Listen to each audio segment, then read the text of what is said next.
thought you might want to know what the blizzard of 2022 looks like.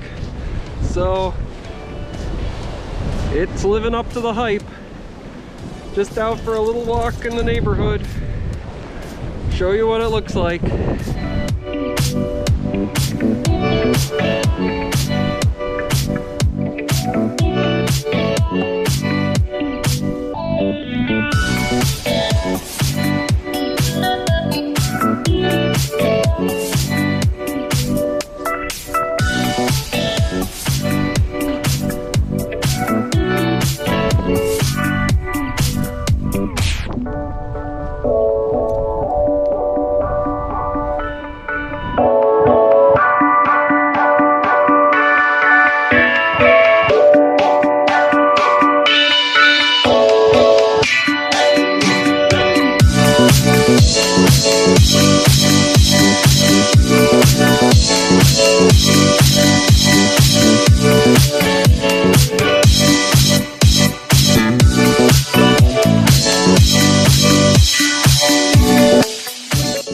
It's currently about 7 or 8 degrees outside with a strong wind.